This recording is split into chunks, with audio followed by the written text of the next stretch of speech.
આજના છોકરાઓને આપણે બહુ જોઈએ છે, બધા 90% માર્ક લાવે ને 95% માર્ક લાવે ને આમાં પારંગત છે ને પેલામાં પારંગત છે ને મેથ્સમાં બેસ્ટ છે ને લેંગ્વિસ્ટિક્સમાં બેસ્ટ છે. પણ એ છોકરાઓને જો તમે એમ કહો કે જા તારી જાતે એકલા ટિકિટ લઈ અને અહીંથી અમદાવાદ જતો રહે, તો એને બસ ક્યાંથી પકડવાની એ પણ ખબર નથી. 12 વર્ષના છોકરાને બેંકની સ્લીપ ભરતા આવડતી નથી. એને ઓનલાઈન ટિકિટ બુક કરવા માટે શું કરવું એ ખબર છે, પણ એ પછીના પ્રોસિજરની ખબર નથી. So I have always felt and I have created that in my house કે તમારા બાળકને નળ ટપકતો હોય તો કેવી રીતે રિપેર કરવો એ આવડવું જોઈએ પ્લમ્બર આવે ત્યાં સુધી. એ પોતાના જેટલું રાંધી શકવું જોઈએ જો ઘરમાં કોઈ ન હોય તો. આ બેસિક્સ છે જે હું માનું છું કે આપણે બધા આપણા છોકરાઓને શીખવતા ભૂલી ગયા છીએ. બટન ટાંકવા, શૂ પોલિશ કરવા, પોતાનું કબાટ ગોઠવવું, પોતાનો બેડ બનાવવો, પોતાના બાથરૂમ ધોઈ લેવા, આ જિંદગી જીવવાની શરતો છે. માણસ રાખશે, હા શ્યોર રાખશે. મારી ભાણી છે નાની, મામાના દીકરાની દીકરી, એને નાની એટલે હવે તો ગ્રોન અપ છે, એને અમે કહીએ કે તું કઈ રાંધતા શીખ, ત્યારે મને હંમેશા કહે કે હું તો મારા જ રાખીશ. એની મમ્મીને બી તોછડા જવાબ આપે કે હું તો એટલું કમાઈશ કે 3 માણસ રાખીશ. બહુ સરસ, પણ એ 3 માણસે જે રાંધ્યું છે એ કાચું છે કે પાક્કું એ તો તને ખબર હોવી જોઈએ ને. How will you handle the people whom you are going to hire if you are not equipped to handle them? Our problem is we do not equip our children to handle what they are going to face in life. આપણે જે રેસમાં ઉતારી દઈએ છીએ છોકરાઓને, હાથમાં result આવે ને એટલે મા બાપ પૂછે હાઈએસ્ટ કોના છે? તમને હું ફેર પડે કોના છે? તમારા છોકરાના કેટલા છે એ જુઓ. એ સાચું બોલે છે? એ મોટાઓનું સન્માન કરે છે? એ વાલ કરી શકે છે? એ તમારી સાથે દિવસમાં 10 મિનિટ બેસીને વાત કરે છે? તો 5% ઓછા માર્ક હશે ને તો પણ જીવનમાં સફળ થશે.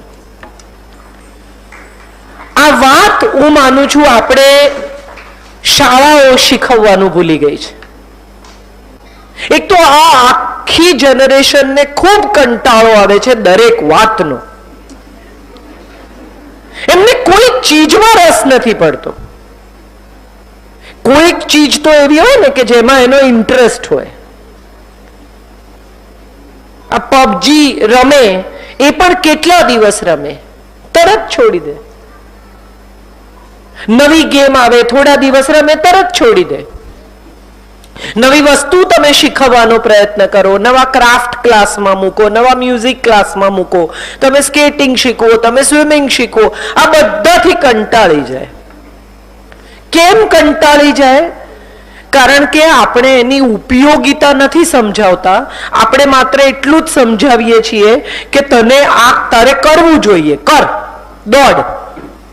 અને બધા જ મા બાપ, હું જેટલા મા બાપને મારી આસપાસ ઓળખું છું એ બધા મા બાપને ઓળખું છું, સ્વિમિંગમાંથી કાઢીને પેઇન્ટિંગમાં નાખી આવે ને પેઇન્ટિંગમાંથી કાઢીને સ્કેટિંગમાં નાખી આવે ને સ્કેટિંગમાંથી કાઢીને વળી કંઈક બીજામાં નાખી આવે ને. અને આમાં ક્યાંય માતા પિતા સાથે નથી પ્રવૃત્તિમાં.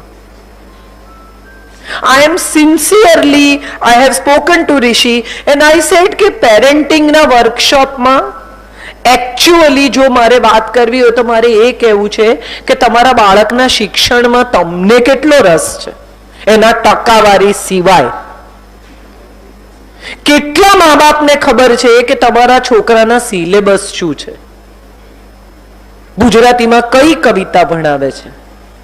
હું અને તથાગત એ જ્યારે 9th હતો ત્યારે એના ટીચર નમ્રતાબેન પાસે મેથ્સ જોડે ભણ્યા. બીકોઝ મારું મેથ્સ બહુ જ ખરાબ. હું આખી જિંદગી મેથ્સથી ભાગતી રહી. પણ વન ડે આઈ રિયલાઇઝ કે unless I sit down with him, he is not going to like it. So that was the time when I had to sit down with him and learn. And we were competing each other. કે ચલ તને આવડે છે, મને આવડે છે. કેટલા મા બાપ એવા છે કે જે એના બાળકના શિક્ષણમાં સાચે રસ લે છે. ટ્યુશનમાં મૂકી આવો, ટીચર ભણાવશે. મા બાપની જવાબદારી શું છે એ વિશે મારે આજે વાત કરવી છે. What is being parent? Biological એક્સિડન્ટથી તમે પ્રેગ્નન્ટ થઈ જાઓ અને હવે બાળકને જન્મ આપવાનો જ છે, બીજો કોઈ ઓપ્શન નથી, ત્યાંથી એકચ્યુઅલી પેરેન્ટિંગ શરૂ થાય છે.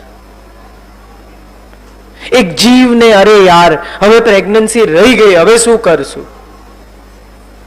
આજે જ અમે ઋષિ સાથે વાત કરતા હતા કે સંકલ્પ એટલે શું? આપણે યજ્ઞમાં બેસીએ, આપણે નાડાછડી બાંધીએ, હાથમાં પાણી લઈને સંકલ્પ કરીએ કે હું આ વિચાર માટે, આ વાત માટે, મારા દીકરાના ભલા માટે, મારા પરિવારની શાંતિ માટે, આ ઘરમાં સુખ સંપત્તિ આવે એ માટે આ યજ્ઞ કરું છું. હું એવું માનું છું કે પેરેન્ટિંગ એક યજ્ઞ છે. એટલીસ્ટ 18 વર્ષ ચાલતો યજ્ઞ. તમારું બાળક એડલ્ટ થાય ત્યાં સુધીની જવાબદારી તો તમારી છે જ, પછીની છે કે નહીં એ તમે જાતે નક્કી કરો. પણ ત્યાં સુધી તો we all have to be responsible.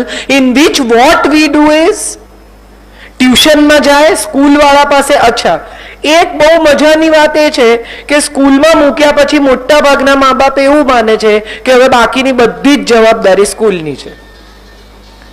કેટલા વધારે કલાક રાખે છે સ્કૂલ વાળા. 7 વાગ્યાથી સાંજે 4 વાગ્યા સુધીની છે બેસ્ટ, ત્યાં જ નાખી આવો. નાના નાના સાવ નાનું બચ્ચું આમ હાથમાં કેરી કરાય એવડું બચ્ચું હોય અને મેં ફૂટબોલની જેમ મા બાપને એકબીજાને આપતા જોયા છે. હવે તું રાખ, હવે તું રાખ. રમકડું છે. એક 1.25 વર્ષનું બચ્ચું હોય અને ઘરમાં મહેમાન આવે ને એટલે એનો ટેલેન્ટ શો કરે. આંખ બતાવો, નાક બતાવો, હાથ ક્યાં છે. હમણાં થોડા દિવસ પહેલા મારી સરસ મારી ભાણીની ફ્રેન્ડ બહુ મને માં કહે છે, અમારે ઘરે બહુ અવારનવાર આવે છે, એનું બચ્ચું લઈને આવી. 11 મહિનાનું બચ્ચું. એનું વર ડોક્ટર છે. એટલે આવીને એનું બચ્ચું રમતું હતું, મજાથી ઇડલી ખાતું હતું મારે ઘેર, ને આમથી આમ બધું ફરતું હતું, અડતું હતું, તોડતું હતું. ત્યાં એનો વર આવ્યો. એટલે એનો વર બહુ ઇન્ટેલિજન્ટ છે, very nice human being with great sense of humour. એટલે મને કહે છે તમે ટેલેન્ટ શો જોયો? મેં કીધું ના, મેં નથી જોયો. એટલે એણે એના દીકરાને કહ્યું ચલો આપણે ટેલેન્ટ શો બતાવીએ. એણે જેવું એમ કહ્યું કે ટેલેન્ટ શો બતાવીએ એટલે એને બતાવવા માંડ્યું. I so much enjoyed it કે એને એવું કહેવામાં જ આવ્યું છે કે દીકરા આવું બધું નહીં કરવાનું, ન કરવું હોય તો. થોડું મોટું થાય, સ્કૂલમાં જતું થાય, અંકલને પોએટ્રી ગાઈને બતાવો. અંકલને સાંભળવી છે કે નહીં એવો તો કોઈ ચોઈસ જ નથી, પણ એની વચ્ચે પાછું જો એમ કે ના એટલે કે તને નથી આવડતું, અંકલ બધાને જઈને કહેશે કે તને નથી આવડતું. આપણે શું કરીએ છીએ? આપણું બાળક એ પ્રદર્શનનું સાધન નથી. આ રમકડું નથી ટીવીની જેમ કે તમે રિમોટ દબાવો એટલે ગાવા માંડે, નાચવા માંડે, દેખાડવા માંડે. અને આ બધું કર્યા પછી જ્યારે 6, 7, 8 વર્ષનું થાય અને ઘરમાં કોઈ મહેમાન આવે અને ત્યારે જો એ અટેન્શન સિકિંગ બિહેવિયર કરે તો આપણે એને મળીએ. આવું કરાય? પણ આ તો અહીંથી જ શીખ્યું, તમારી પાસેથી જ, કે કોઈ આવે ત્યારે તરત આપણે અટેન્શન સિકિંગ બિહેવિયર ચાલુ કરી દેવાનું. હું જ છું સેન્ટર ઓફ એટ્રેક્શન, એન્ટરટેન કરવા લોકોને. Why are we doing it to our children? તમારું બાળક કેટલું હોશિયાર છે એનું સર્ટિફિકેટ તમારે બીજા પાસેથી જોઈએ છે? ન પણ હોય કોઈ બાળક હોશિયાર, ન પણ હોય કોઈ બાળક એક્સ્ટ્રોવર્ટ. દરેક બાળકે જાહેરમાં એકદમ સુપર અભિવ્યક્તિ સાથે, ખૂબ ટેલેન્ટ સાથે, સ્ટેજ ફિયર વગર વર્તવું જ જોઈએ. આવું કેટલા મા બાપ માને છે? આમાંથી કોઈ હાથ નહીં ઉઠાવે, મને ખબર છે. હમણાં થોડા વખત પહેલા એક બેન મને મળવા આવેલા, પાછળ લાગી ગયા મારે મળવું છે, મળવું છે, મળવું છે. હું પર્સનલ કાઉન્સેલિંગ કરતી નથી, તેમ છતાં ફાઇનલી આઈ થોટ કે ભલે આવતા. એટલે આવ્યા. એનો 13 વર્ષનો દીકરો, મજાનો, એટલો મજાનો છોકરો, એ આવ્યો એની માં સાથે. આવ્યો એ જ હું તો સલામ કરું છું કે જે એની માં એને બ્લેકમેલ કરીને સમસોગન આપીને લાવી હશે, પણ એ બિચારું આવ્યું છોકરું, એને જ હું તો સલામ કરું છું. એ 13-14 વર્ષનો, 14-1 વર્ષનો છોકરો આવ્યો. એની મમ્મી કે આ બહુ ઇન્ટ્રોવર્ટ છે, કોઈની જોડે મિક્સ નથી થતો, તું સુખી થશે. આટલું મેં કહ્યું, અને જે 5-7 મિનિટથી આમ કરીને બેઠેલો ને એના ચહેરા પર સ્માઇલ આવ્યું. એને એમ થયું કે આ સમજે છે કે કોઈની જોડે રમતો નથી, આમ કરે છે, વાંચ્યા કરે છે, સ્પોર્ટ્સમાં ઇન્ટરેસ્ટ નથી. મેં કીધું મને નથી. દરેક માણસને બધું આવડવું જ જોઈએ, એ સોશિયલ મીડિયાએ આપણને આપેલી ભેટ છે. આપણું બાળક એ સોશિયલ મીડિયા પર આપણી ટેલેન્ટનું પ્રદર્શન નથી. ટોપી પહેરાવીને મને તો આ ટેલેન્ટ, આજે નાના બાળકોના ડાન્સ શો, મ્યુઝિક શો, મને બાળ મજૂરી દેખાય છે. It is a child labour.